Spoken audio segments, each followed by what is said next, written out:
Welcome to the Deep Dive.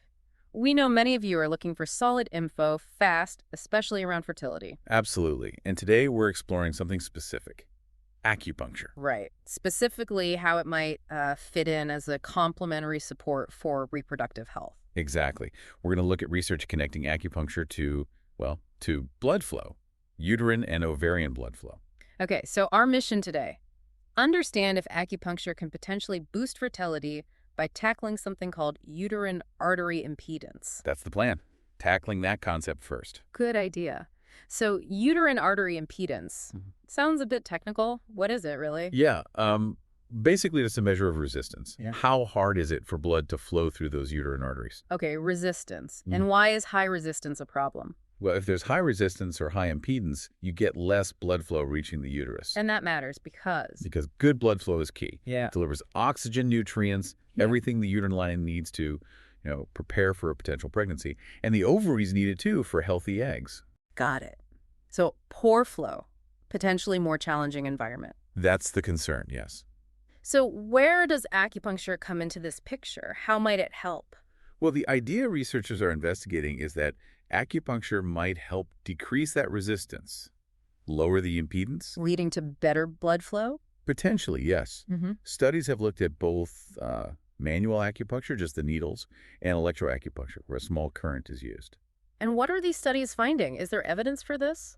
There is some interesting research. There was a study back in '96, actually, published in Human Reproduction. Okay. It found that electroacupuncture significantly reduced something called the pulsatility index. That's a key measure of this resistance in the uterine arteries of women struggling with infertility. So a measurable change suggesting improved blood flow to the uterus. Exactly. And then more recently, a trial looked at women going through IVF. Connecting it more directly to fertility treatments. Right. This study found that manual acupuncture actually improved blood flow measures right in the endometrium itself. The uterine lining. Yes. Which suggests, maybe it enhances endometrial receptivity. Okay, that makes sense. If the lining gets better blood flow, it's maybe better prepared? That's the idea. More receptive, potentially improving the chances for an embryo to implant. That IVF study pointed towards that connection.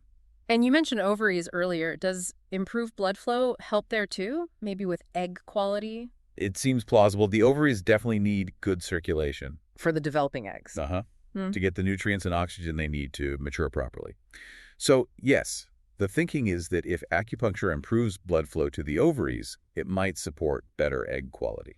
Is there research on that specific point? There is. A 2019 study, for instance, found that electroacupuncture was associated with retrieving more mature eggs. Interesting. So we see these potential effects. Reducing resistance, improving flow, maybe helping the lining and eggs, but how? Do we know the mechanism behind how acupuncture might do this? That's still being actively researched. It's complex. No single easy answer yet. Not definitively, no. But one leading theory involves the nervous system. How so? The idea is that acupuncture might sort of modulate the nervous system. Yeah. Maybe calming parts of it, like the sympathetic nervous system, Okay. which could then lead to vasodilation. That just means the blood vessels widen or relax. Widening the vessels allows more blood through. Exactly. Improved blood flow to the uterus and ovaries. That early study we mentioned, the 1996 one, suggested this nervous system link might be involved. So wrapping this up, the main takeaway seems to be that acupuncture shows promise, based on research, as a complementary therapy. Right, specifically by potentially improving blood flow dynamics, reducing that impedance in the reproductive organs. And this improved flow could, in turn, positively influence endometrial receptivity. And maybe even support egg quality. Yeah. For anyone listening who wants to dig deeper or find practitioners, is there a resource you can share? Yes. The source material mentioned the Berkeley Center for Reproductive Wellness. Their website is www.berkeleycenter.com. Okay, www.berkeleycenter.com.